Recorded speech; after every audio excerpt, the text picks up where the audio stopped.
আমার সামনে দেখতে পাচ্ছেন, একটু আগায় আসেন, এটা হচ্ছে রসুন লাগানোর যন্ত্র। এই যে দেখেন আমরা এখানে রসুন দিচ্ছি, এই যে রসুন, এই রসুনগুলা সে একটা একটা করে ধরে, এইভাবে ধরে মাটিতে রোপণ করে।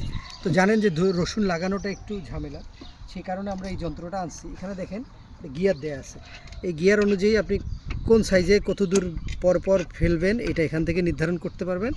এবং সামনের যে জায়গাটা আছে আমি দেখাই, এখানে আসেন, এখানে যে চাকাটা আছে এই চাকাটা দিয়ে আপনারা দেখেন মাটিটাকে, এই চাকাটা কিন্তু কি ধরনের চাকা দেখেন, একদিকে চিকন একদিকে মোটা হইতে থাকে, মানে ও মাটিটাকে একবারেই ফাঁকা করে ফেলে এবং সেখানে রসুনটাকে ফেলে দেয় এবং পরের এই যে চাকাগুলো আছে সেটাই ওকে ঢেকে দিয়ে যায়।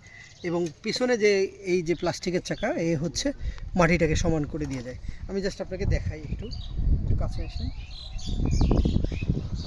এই যে এখানে দেখান, এই যে রসুনগুলোকে তুলতেছে, এখানে কম রসুন আছে, এমনি আলু টালু আছে, এগুলো এই যে এইভাবে তুলতেছে এবং রোপণ করে দিচ্ছে।